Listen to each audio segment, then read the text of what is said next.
하나님의 말씀은 빌립보서 3장 1절에서 6절까지 말씀드리겠습니다. 빌립보서 3장 1절에서 6절까지 말씀 제가 번복에 올립니다. 3장 1절 정말로 나의 형제들아 주 안에서 기뻐하라. 너희에게 같은 말을 쓰는 것이 내게는 수고로움이 없고 너희에게는 안전하니라. 괴들을 삼가고 행악하는 자들을 삼가고 손 할례당을 삼가라.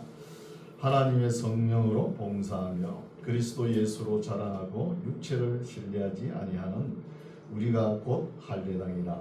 그러나 나도 육체를 신뢰할 만하니 만일 누구든지 다른 이가 육체를 신뢰할 것이 있는 줄로 생각하면 나는 더욱 그러하리니 내가 8일 만에 할례를 받고 이스라엘 족속이요 베냐민의 지파요 히브리인 중에 히브리인이며 율법으로는 바리새인이요 열심으로는 교회를 핍박하고 율법의 의로는 금이 없는 자로라.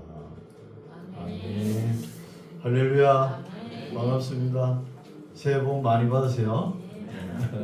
많이 받으시고 하나님의 귀한 말씀으로 올 한 해도 우리가 보다 더 성화된 모습을 보여주시기 바랍니다. 오늘 말씀은 이제 빌립보서 3장 말씀인데 이제 사도 바울이 결론적인 교훈의 말씀을 하려고 하는 거예요. 결론적인 교훈의 말씀이 뭐냐? 기뻐하라는 거예요. 기뻐. 그러면 어떻게 기뻐하느냐?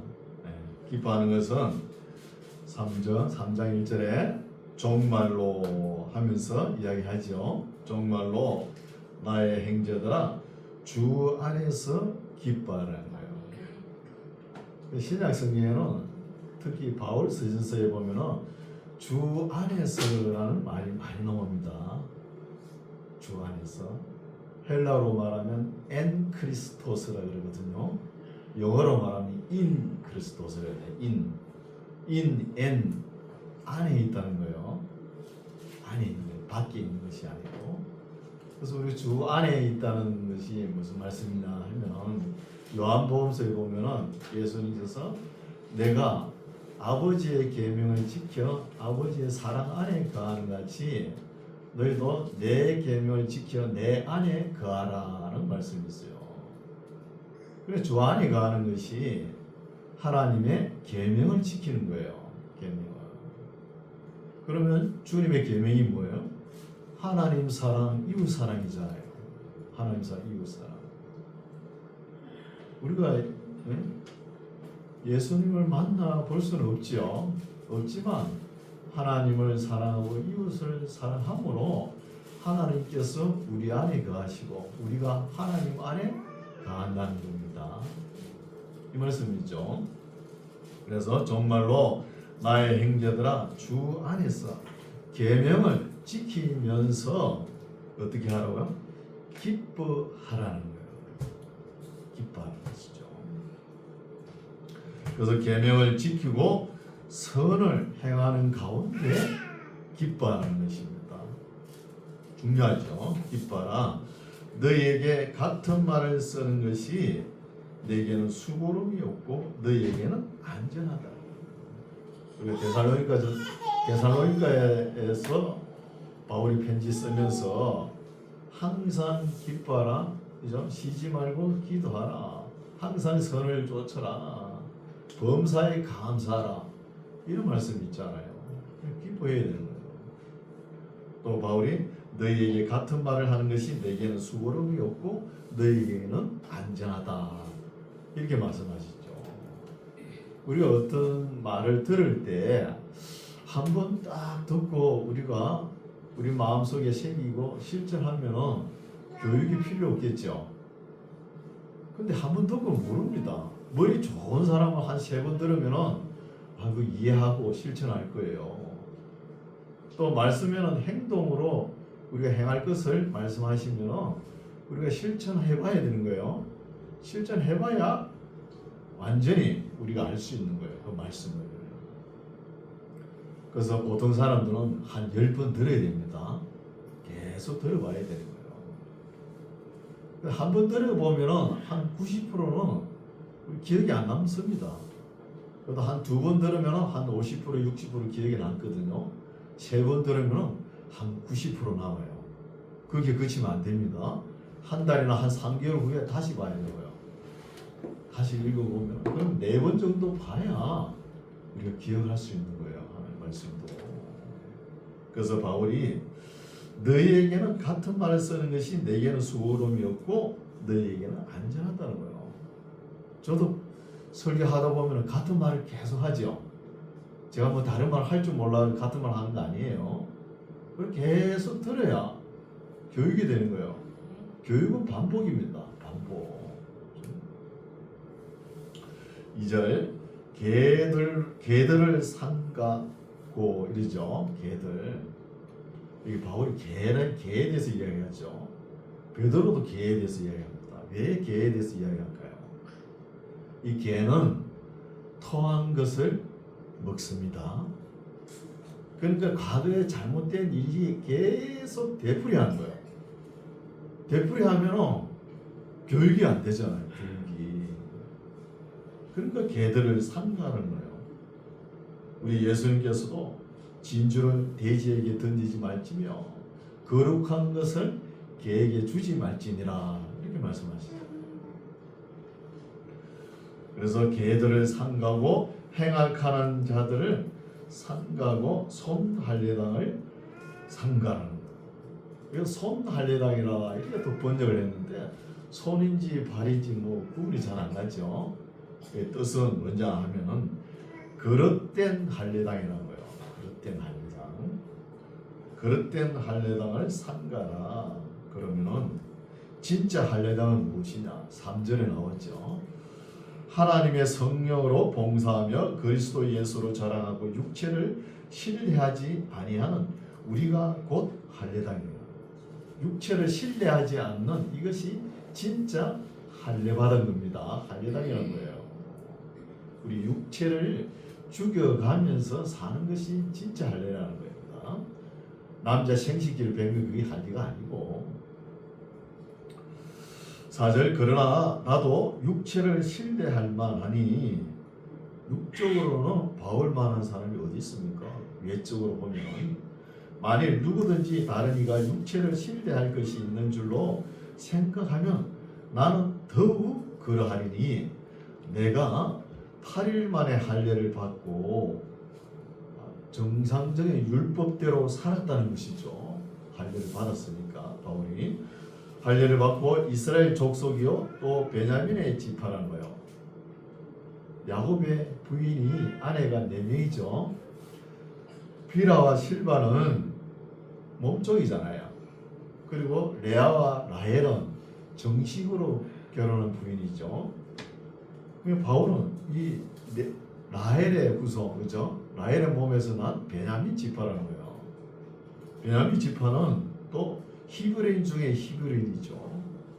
또 율법으로는 바리새인이라고요. 바리새인. 율법의 정통, 바리새파라는 것이죠. 6절 열심으로는 또 교회를 핍박하고 율법의 의로는 금이 없는 자로라는 거예요. 율법으로 잣대를 재보면 율법의 조문 그 하나도 바울이 뭐 모르는 게 없죠. 대단한 그 가말리엘 학파 출신이잖아요. 그때 랍비, 그죠? 그 율법으로는 내게 말하지 말라는 거예요. 이렇게 율법으로 잘 알고 있었지만 예수님에 대해서는 잘 몰랐다는 것이죠. 그러니까 교회를 핍박하지 않습니까? 이것은 교회를 핍박한 것은 내가 잘못 배워서 그렇다는 거예요. 근데 디모데전서에 보면은 읽어보면 내가 핍박자요 해방자요 포획자라는 거예요. 그런 와중에도 하나님의 긍휼하심을 입었다는 거예요. 왜 입었을까요? 몰라가지고 잘못 배워서 교회를 핍박했다는 거예요. 그러니까 하나님께서 용서해 주셨다는 것입니다. 7절 그러나 무엇이든지 내게 유익한 것을 내가 그리스도를 위하여 다 해로 여길 뿐더러 또한 모든 것을 해로 여김은 내 주 그리스도 예수를 아는 지식이 가장 고상함을 인함이라고요. 바울이 너저분하게 아는 지식, 대단한 학문, 학위가 있죠. 그 가말리엘 학파의 출신이고 율법으로는 그렇죠? 조금도 부족함이 없잖아요. 대단한 것이잖아요. 그런데 이 모든 것을 다 배설물로 여겼다는 거예요. 왜 그렇죠? 내 주 예수 그리스도를 아는 지식 때문에 내가 가진 모든 것을 버렸다는 것입니다. 모든 것을. 내가 가진 모든 것을 학벌이든지 학문이든지 율법 아는 게 모든 것이 초등 학문이라 초등 학문. 또한 모든 것을 해로 여기면 내 주 그리스도 예수를 아는 지식이 가장 고상함을 인함이라. 내가 그를 예수님을 위하여 모든 것을 잃어버리고 배설물로 여기면 그리스도를 얻고 그 안에서 발견되려 함이란다. 그리스도 안에서 내가 가진 의는 율법에서 난 것이 아니요 오직 그리스도를 믿음으로 말미암은 것이니 곧 믿음으로 하나님께로 난 의라는 것입니다. 우리 예수님께서 오실 때 참 초라한 모습으로 오셨죠. 아니 세상 잣대로 보면 그때 당시 유명한 거죠. 유명한 배우 같은 배우 있잖아요. 찰스 웨스턴 사람, 알랑 드롱 사람, 그리고 우리나라고 배용준 그죠? 이런 모습으로 왔으면은 참 건장한 모습 보고 사람들이 믿을 만하죠. 근데 우리 예수님 그렇지 않잖아요. 아주 초라한 모습, 마른 땅에 마른 줄기같이 아무도 흠모할 모양이나 풍채도 아름다움이 없는 이런 모습으로 오셨잖아요. 그래서 세상 사람들은 도저히 믿을 수 없죠. 믿을 수 없게 오셨다는 것이죠. 믿을 수 없게 오셨으니까 사람들이 마음 놓고 예수님을 십자가에 매다는 거잖아요. 예수님 죽인 거잖아요. 또 예수님을 친구로 보면 어때요? 친구. 그 물고기 잡는 어부들 아직 비린내도 안 간 그 어부들이 친구잖아요. 또 셰리 마테, 또 나사로잖아요. 나사로. 베다니 마을에 나병 환자인 나사로잖아요. 나사로 동생이 마리아가 뭘 하죠? 창녀잖아요. 창녀. 그리고 또 셰리 사기오.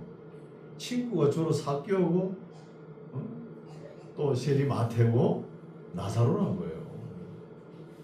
친구를 봐도 도저히 예수님을 믿고 존경할 수 없는 상태죠. 근데 예수님을 십자가에 매다는 거예요. 저런 사람 뭐 믿어서 되겠나 그러면서. 그런데 그분이 하나님의 아들 하나님이란 거예요. 사람들이 죽이는 그분이. 그러니까 우리 사람으로서 일반 상식으로는 도저히 믿을 수 없는 것이죠. 그래서 우리가 이 믿음도 하나님께서 주시는 선물입니다. 하나님께서 주신 선물이니까 우리가 믿음을 가지고 자랑하면 안 돼요. 받은 선물이잖아요. 그래서 오직 그리스도를 믿음으로 말미암은 것이니 곧 믿음으로 하나님께서 난 의, 이 의를 자랑하는 거예요. 바울이. 내가 율법에 뭐 대단한 그 가말리엘 학파 출신이고 뭐 이런 거 자기 가진 그 모든 학위 지식 이런 거 다 내려놓잖아요. 다 내려놓고 예수님을 믿는 이 믿음이 내가 자랑한다는 거예요. 10절 내가 그리스도와 그 부활의 권능과 그 고난의 참여함을 알려하여 그 죽으심을 본받아 어찌하든지 죽은 자 가운데서 부활에 이르려 하노니. 지금 바울의 심정은 어때요? 예수님처럼 살고 싶다는 거예요. 무엇이든지 예수님처럼 죽든지 살든지. 예수님께서 십자가에 돌아가셨잖아요. 바울 자신도 나도 십자가에 매달아 달라. 나도 이렇게 죽고 3일 만에 예수님 부활하셨죠. 3일 만에 나도 예수님처럼 살아나고 싶다. 이런 마음이에요. 그래서 살든지 죽든지 자기한테 거칠 게 없는 것이죠. 죽어도 좋고 살면 뭐 더 좋고 이런 거예요. 이 마음이. 12절 내가 이미 얻었다 함도 아니요. 그런데 내가 이미 얻었다 함도 아니요. 온전히 이루었다 함도 아니라 오직 내가 그리스도 예수께 잡힌 바 된 그것을 잡으려고 쫓아가노라는 거예요. 내가 지금 현 상태의 믿음이 어떻게 되는지 그걸 과거를 돌이켜보고 이러면 안 되지. 과거에 얽매가 있지 않다는 거예요. 과거에 얽매여 버리면 앞으로 전진하지 못합니다. 나아가지 못하는 거예요. 그러니까 과거에는 우리의 믿음 생활 돌이켜보면 어때요? 하나님 앞에 항상 부족하죠. 저도 그래요. 과거를 돌이켜보면 참 천하에 못된 짓도 많이 한 것 같아요. 제가 보기에는. 그렇죠? 아주 하나님 앞에 내놓을 게 없어요. 극악무도한 이런 행동을 했거든. 사실은 잘못된 것이죠. 그러나 그 과거에 매달리지 말라는 거예요. 과거에 매달려가지고 낙심하고 꼬시고 다시 되새기고 그렇게 하면은 앞으로 전진하지 못한다는 거예요. 바로 그 말하는 거예요 지금. 그래서 예수께 잡힌 바 된 그것을 이제 잡으려고 계속 앞으로 쫓아간다는 거예요. 이게 진리예요. 그렇죠? 우리가 어제까지 해도 잘못한 거 어젯밤 자고는 일어났죠. 어젯밤에 다 잊어버려야 되는 거예요. 잘한 것도 잊어버리고 뭐 잘못한 것도 잊어버려야 되고 자고 일어났잖아요. 부활했잖아요 우리가. 자고 일어나면 부활한 거죠 뭐. 근데 남자들은 일을 뭐 많이 해서 그런지 항상 미래지향적입니다. 남자들 생각이. 근데 여성들은 어때요? 자꾸 과거를 생각하면서 거울을 자꾸 보는 거예요. 내가 처녀 때는 안 이랬는데 그러면서 자꾸 처녀 때를 회상하면서 그림을 그리죠. 얼굴에 막 황칠을 하고 그러잖아요. 그거 왜 그래요? 과거에 얽매이니까 앞으로 전진하지 못하는 거예요. 그러면서 과거에 얽매여가지고 자꾸 우울증 같은 것도 생기잖아. 내가 안 그랬는데 옛날에 이뻤는데 그럼 나이가 들어가는데 어떡합니까? 주름이 자꾸 생기는데 그거 잊어버리세요. 괜히 그거 생각해도 우울증 걸려가지고 뭐 남자들은 과거에 얽매이면 우울증 걸린 사람도 있긴 있죠. 그건 안 돼요. 그래서 예수 믿는 사람들도 나도 왕년에 믿음이 뜨거운데 왕년에 뜨거운 거 어떻다고요? 그러면 지금은 어떤데? 지금은 식었거나 썩었습니까? 과거에 잘했던 못했던 아무 소용이 없어요. 오늘 지금 현재 내일이 중요합니다. 참 진리죠. 이런 말씀을 하는 거예요. 그래서 인디안들 세계에서 이런 말이 있죠. 인디안 사람들이 굉장히 빠르죠. 빨리 달리죠. 그러니까 자기는 말을 타고 빨리 달리는데 뒤로 돌아본다고 해요. 왜 뒤로 돌아가요? 내 영혼이 따라오는 거 안 따라오는 거 그거 확인하려고. 그만큼 빨리 쫓아가잖아요. 그렇죠? 그래서 앞으로 향해 가지고 쫓아가는 거예요. 그리스도 예수께 잡힌 바 된 그것을 잡으려고 쫓아가노라. 형제들아 나는 아직 내가 잡은 줄로 여기지 아니하고 오직 한 일 즉 뒤에 있는 것을 잊어버리고 앞에 있는 것을 잡으려고 표대를 향하여 그리스도 예수 안에서 하나님이 위에서 부르신 부름의 상을 위하여 쫓아가노라. 부지런히 달아나야 됩니다. 뒤로 돌아보지 마세요. 그 달리기를 하다가 뒤로 자꾸 치다 보면 어떻게 해요? 시간이 지연되고 그죠? 에너지가 빠지잖아요. 그래 되버린 거예요. 돌아볼 필요 없어요. 잘했든 잘못했든 자꾸 과거를 되새기고 돌아보면 정신병자 됩니다. 그러지 마세요. 15절 그러므로 누구든지 우리 온전히 이런 자들은 이렇게 생각할지니 만일 무슨 일에 너희가 달리 생각하면 하나님이 이것도 너희에게 나타내시리라. 오직 우리가 어디까지 이르렀든지 그대로 행할 것이라는 거예요. 계속 달려가라는 겁니다. 지금 빌립보 교회의 상황이 어때요? 그죠? 유오디아와 순두기가 싸워가지고 그죠? 앞으로 믿음이 전진이 안 되죠. 그거 지적하는 거예요. 지금 전진이 안 되는 거예요. 그 조그마한 자존심을 내세워가지고 싸우고 앉아 있잖아요. 그래서 옛날에 있었던 일 이런 거 다 잊어야 됩니다. 과거 다 잊어버리고 지금 새로운 마음으로 새롭게 출발하라는 거예요. 우리에게는 오늘이 중요하고 내일이 중요합니다. 그래서 우리가 맡은 일을 열심히 하다 보면은 과거 일 생각이 할 수가 없어요. 대개 보면 과거 일을 자꾸 회상하는 사람들이 일도 안 한 사람, 그런 사람 내가 과거 일을 이렇게 했는데 뭐 이래서 하더라고요. 그거 좋지 않습니다. 16절 오직 우리가 어디까지 이르렀든지 그대로 행할 것이라. 17절 행자들아 너희는 함께 나를 본받으라. 참 이런 말씀도 우리가 마음이 와닿죠. 저는 목사가 되고 성도들 앞에 나를 본받으라 이런 말을 할 수 있을까 이런 생각을 많이 가졌어요. 이 말씀을 읽으면서 지금 바울은 뭐라고 해요? 나를 본받으라 그러죠. 이런 말을 함부로 할 수가 없잖아요. 바울은 지금 예수님을 본받았죠. 예수님을 본받고 우리는 예수님을 볼 수 없잖아요. 없으니까 우리는 바울을 본받는 거예요. 바울이 기록한 말씀을 본받는 거예요.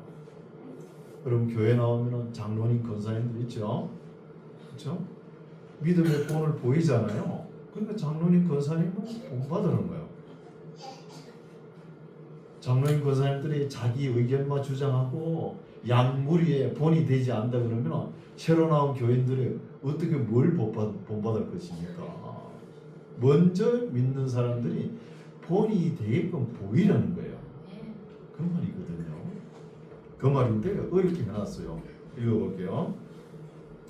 행자들아 너희는 함께 나를 본받으라. 또 우리로 본을 삼은 것 같이 그대로 행하는 자들을 보이라는 거예요. 우리가 본받은 것처럼 다른 사람들 우리를 본받을 수 있도록 우리가 그렇게 보이게 살아가는 것입니다. 그 뜻이죠. 18절 내가 여러 번 너희에게 말하였거니와 이제도 눈물을 흘리며 말하노니 여러 사람들이 그리스도의 십자가의 원수로 행한다는 거예요. 그럼 십자가는 뭐죠? 우리 예수님께서 십자가를 지셨잖아요. 십자가를 지신 것은 남을 살리고 자기가 죽는 거예요. 맞죠?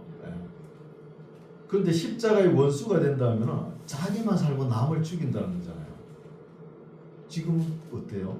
빌립보 교회가 유오디아 수비에 싸우는 바람에 서로 시기하고 질투하고 이러잖아요.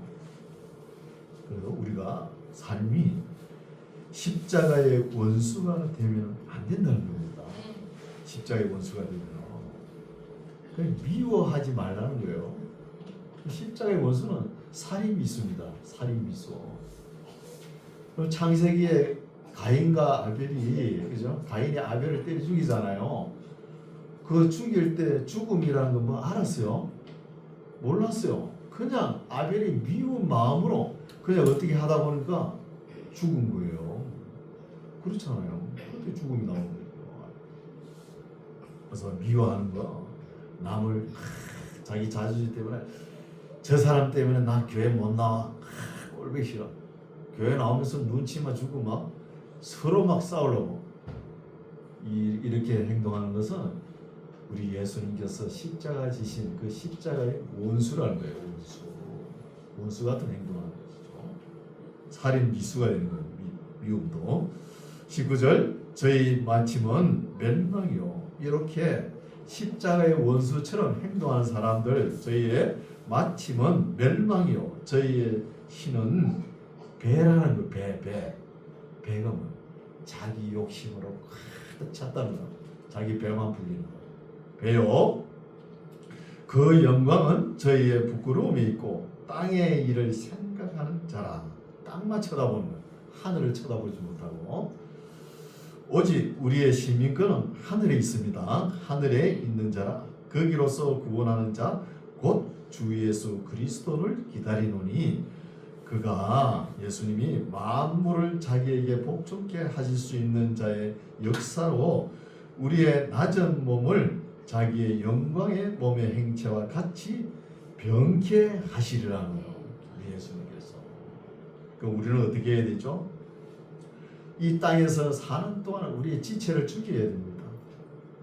자기를 내려놓고 자기를 절제하고 남을 위해 자기를 죽이라는 거예요. 어렵죠? 기독교 진리는 역설적입니다. 항상 역설적이에요. 죽이고 또 남을 위해 희생하고 또 자기 감정을 절제하고 남을 항상 용서하고 사랑으로 행하라는 거예요. 사랑으로.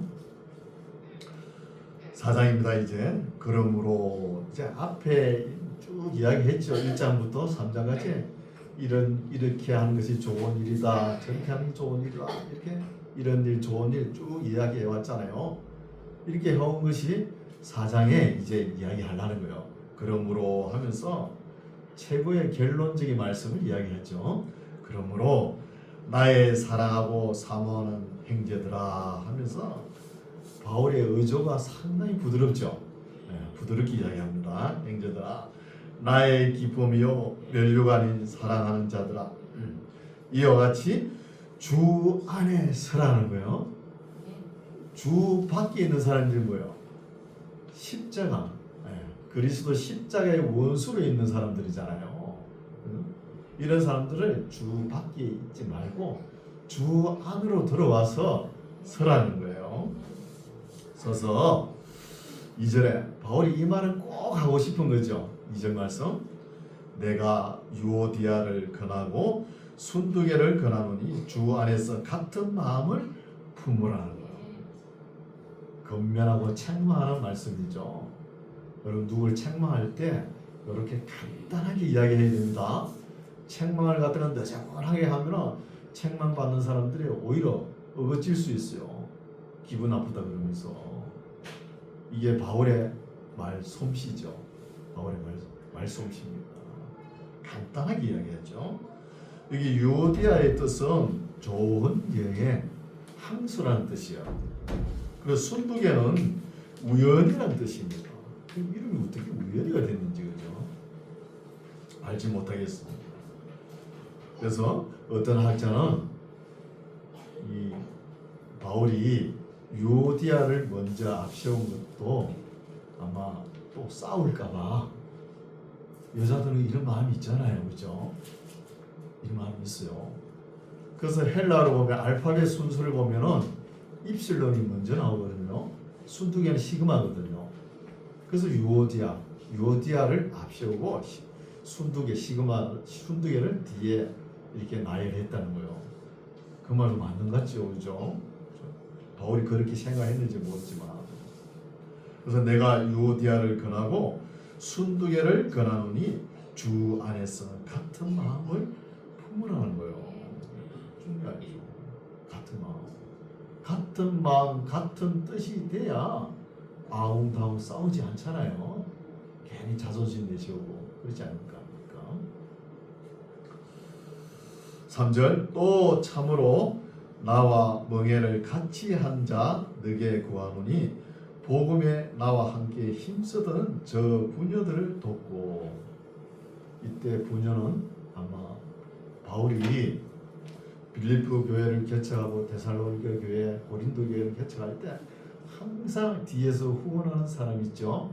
자주장사 루디아, 두아디아 사람인데 빌립보 지금 유럽에 와가지고 지금 무역을 하는 사람이에요. 그렇죠?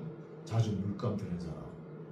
이 사람이 항상 바울의 목회 사역에 도움을 줬거든요. 선교 후원을 한 사람이거든요. 아마 루디아는 일선에서 물러나 있고 이제 유오디아와 순두개가 이제 앞장서서 일을 하는 것 같아요. 빌립보 교회에. 그런 걸 알 수 있죠. 하고 있으니까 이제 나와 함께 힘쓰던 자, 저 루디아를, 저 부녀들을 돕고 또한 글레멘도와 그 외에 나의 동역자들을 도우라. 그 이름들이 생명책에 있느니라고요. 여러분 우리가 가진 거 있으면, 여유가 있으면 참 어려운 사람 이렇게 도와주는 거 좋죠. 가리지 말고 좋은 일이죠. 그런데 믿음의 가정들에게 먼저 손을 펼치라는 거예요. 믿음의 가정들은 생명책에 기록되어 있다는 거예요. 그게 귀한 겁니다. 귀한 거예요. 시골이니까 제가 가끔 책을 읽다 보면은 벌레들이 많이 방으로 들어오고 그래요. 나방이 들어와요. 그 책을 이렇게 읽는데 자기가 글씨를 아나? 모를 거 아니에요. 근데 지도 읽는다고 자꾸 방해가 되는 거야. 그 주거 침입 있잖아요. 이걸 갖다가 사형을 시키나 어쩌나 이렇게 고민하다가 그 벌레 한번 때려 죽여보시오. 목사 집에 가지고 맞아 죽었다 그럴 거 아닙니까? 벌레가 그 피가 하늘에 사무칠 거 아닙니까? 제가 그 함부로 못 죽여요. 그런 생각이 들어요. 참 괴롭히면 이렇게 쫓아보내 안 되면 A4 용지 있죠. 그걸 이렇게 딱 접어가지고 창문을 내보내요. 귀하잖아요. 그 온갖 농약을 피해가지고 노아의 홍수 이후에 그죠? 그 알이 보존대가 지금까지 살아있잖아요. 얼마나 귀한 생명입니까? 귀하잖아요. 우리가 존재한다는 것도 아담서부터 이 대수를 따지면 150대가 내려와요. 150대 150번 출산, 산현, 그죠? 고통을 겪어가지고 내려왔다는 거예요. 출산 고통을. 근데 그때 당시 뭐 애를 한두 명 낳았습니까? 한 명만 낳았을 때 150대로 내려오는데 한 명만 낳았습니까? 보통 6명, 7명 낳았잖아요. 그러니까 해산의 고통을 600번, 700번을 거쳐가지고 오늘날 우리가 존재한다는 거예요. 얼마나 귀합니까? 함부로 하면 안 되겠죠? 모든 생명들. 안 되고, 또 우리가 인생을 살면서 엄벙덩명 살면 안 됩니다. 엄벙덩명. 최선을 다해서 살아야 되는 거예요. 우리가 어떻게 이 생명을 유지해 왔는데, 최선을 다해서 살아가시기 바랍니다. 4절 주 안에서 항상 기뻐하라. 내가 다시 말하노니 제발 기뻐하라. 교회가 기쁘지 않으면 전도도 안 되고 교육도 안 되고 성장도 안 되고 부흥도 안 되는 거예요. 교회가 아무것도 아닙니다. 기쁨이 없으면 기뻐해야 되겠죠.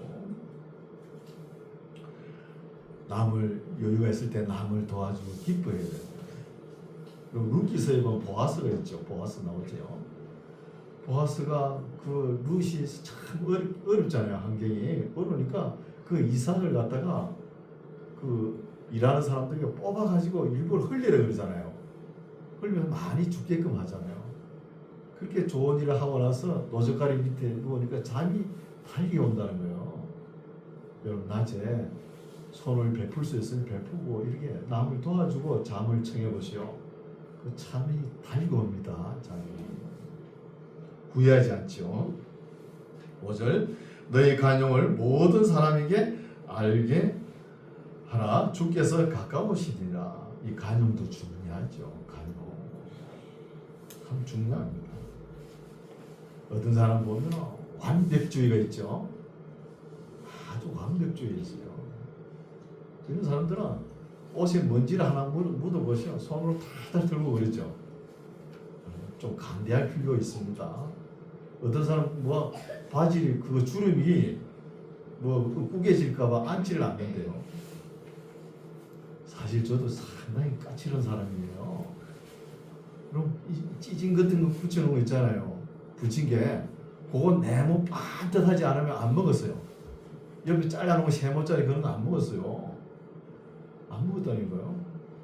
그거 뭐 어차피 한국에 목공에 한국에 넘어가면 그죠? 내가 똑같은 거잖아요. 그렇게 까칠하게 구는 사람이 있어요. 옷에 뭐 먼지가 묻어도 털털 털고 그래야 되는 거예요. 그럼 베드로 보시오.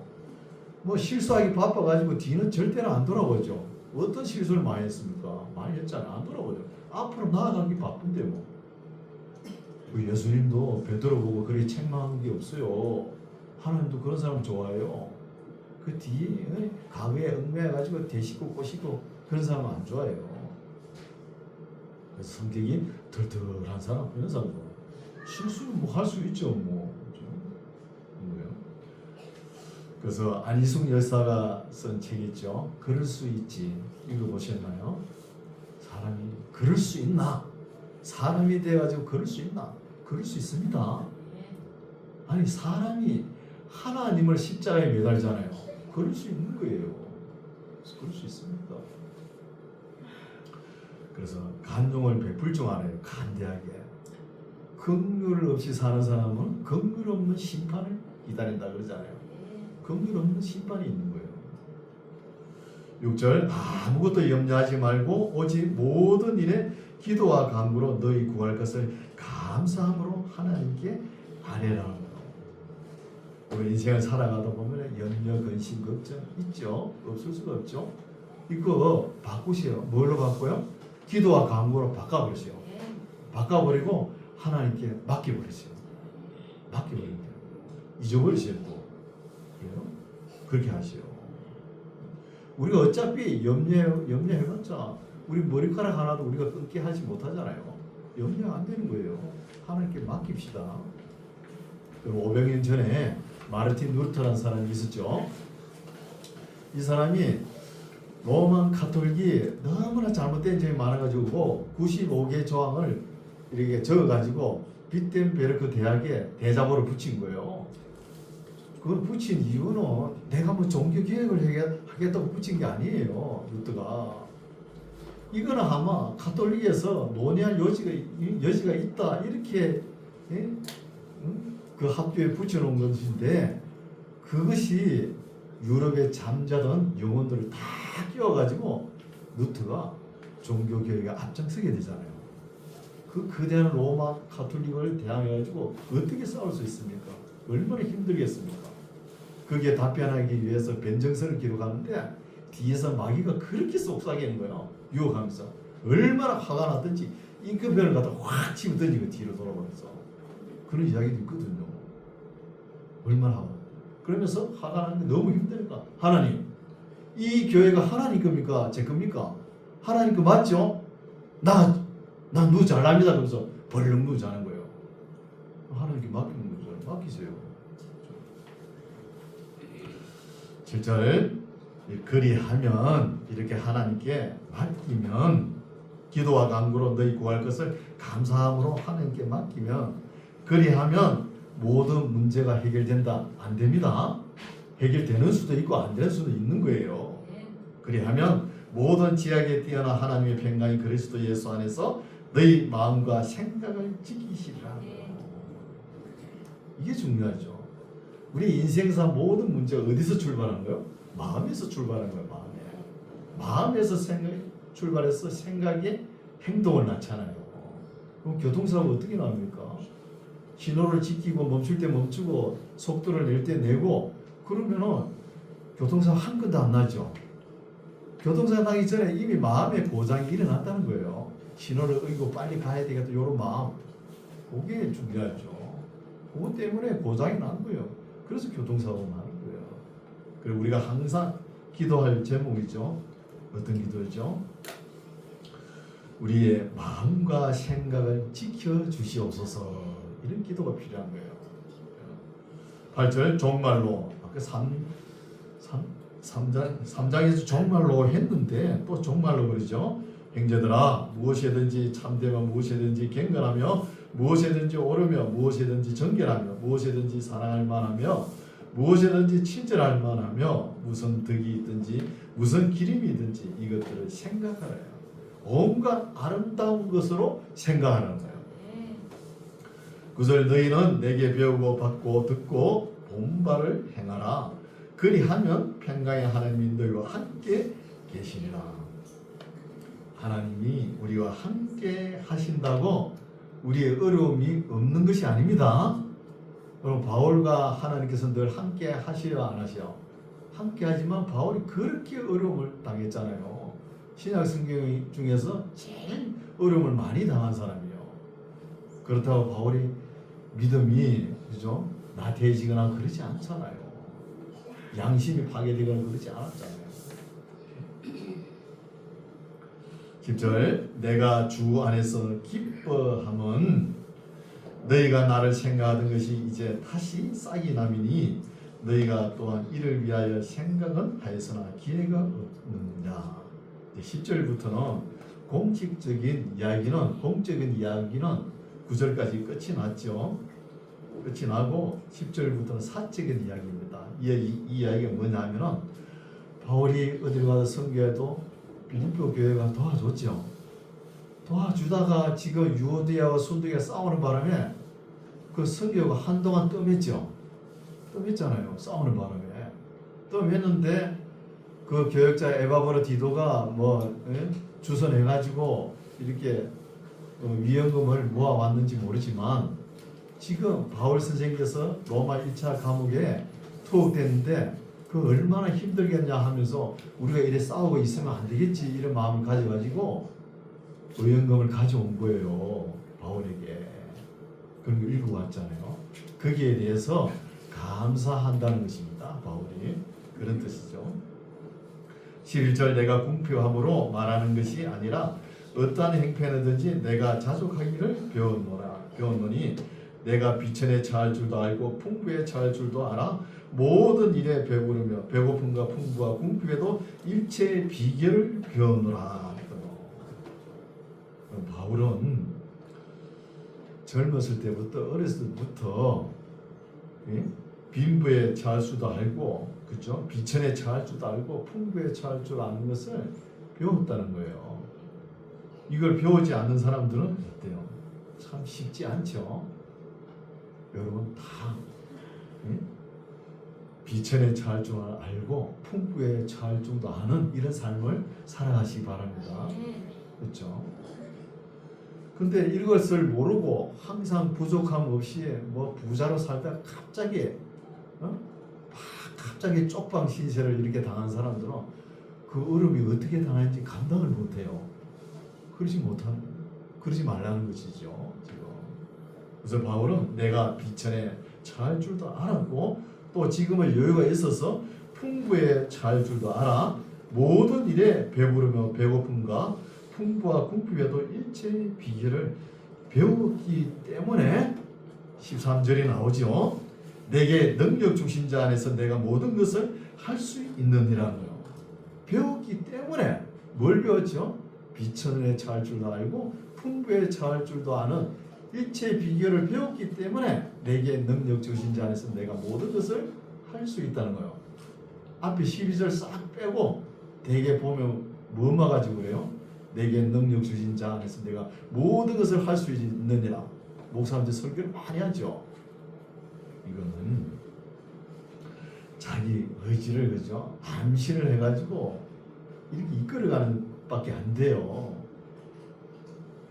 그죠? 그래서 모든 것을 할 수 있다. 앞에 그 12절 빼고 모든 걸 할 수 있다 이 말이 아니거든요. 14절 그러나 너희가 내 괴로움에 함께 참여하였으니 잘하였도다. 참 잘하였도다. 나에게 후원해 준 의연금 가지고 온 것이 참 잘된 일이다. 그런 이야기죠. 15절 빌립보 사람들이 너희도 알거니와 복음의 시초에 내가 마게도냐를 떠날 때에 주고받는 내 일에 참여한 교회가 너희 외에는 아무도 없었다는 거예요. 너희 외에는 아무도 없었더라. 빌립보 교회는 참 특이한 거예요. 바울이 선교 사역 시작할 때부터 항상 뒤에서 후원해 줬다는 거예요. 도와줬다는 것이 특이하죠.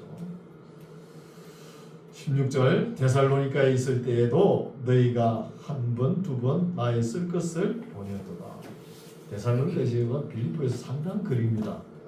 상당 거리인데도 거기에 바울이 새 안식일 동안 있었죠. 데살로니가에. 그 짧은 기간에도 왕래하면서 바울의 선교 사역을 도왔다는 겁니다. 17절 내가 선물을 구함이 아니요 오직 너희에게 유익하도록 과실이 번사하기를 구함이라는 거예요. 내가 지금 필요해가지고 무엇이 필요해가지고 도와달라. 내가 어려워서 부탁하는 말이 아니라 누구든지 복음의 시초 초창기에는 누구든지 함께한 사람들 어려운 부녀들 있죠. 어려운 부녀들 또 글로멘드와 동역하는 사람들을 도우라는 거예요. 도와주라.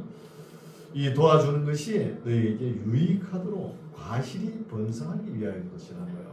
열매를 맺기 위해서. 내게는 모든 것이 있고 또 풍부한지라 에바보라 디도펜에 너희의 준 것을 받음으로 내가 풍족하니 이는 받으실 만한 향기로운 재물이요 하나님을 기쁘시게 한 것이라. 이때 바울은 부족함이 없다는 거예요. 왜냐하면 여기저기서 도움의 손길도 펼치고 바울이 고향 길리기아 다소를 떠날 때, 선교 사역을 떠날 때 가정에 있는 모든 재산을 다 팔아가지고 가지고 있었다는 것이죠. 그렇게 보는 학자들이 있습니다. 19절 나의 하나님이 그리스도 예수 안에서 영광 가운데 그 풍성한 대로 너희 모든 쓸 것을 채우시라는 거예요. 이게 중요하죠. 우리가 아름다고 선하고 착하고 이런 일을 할 때 이런 일 많이 하잖아요. 이렇게 나누는 사람들에게, 이렇게 베푸는 사람들에게 하나님께서 더 주고 싶은 거예요. 더 주신다는 겁니다. 더 주죠. 왜요? 또 베풀 거니까. 그렇죠? 더 주시는 것이죠. 근데 들어가면 안 나오는 데 있죠. 들어가면 안 나오는 그런 저금통에 누가 저금하겠습니까? 저금하지 않죠. 베풀 줄 아는 사람들에게 하나님께서 더 풍성하게 채워주신다는 것입니다. 1절 하나님 곧 우리 아버지께 세세 무궁토로 영광을 돌릴지어다. 아멘. 그리스도 예수 안에 있는 성도에게 각각 문안하나 나와 함께 있는 형제들이 너에게 문안하고 모든 성도들이 너에게 문안하되 특별히 가이사 집 사람 중 몇이니라.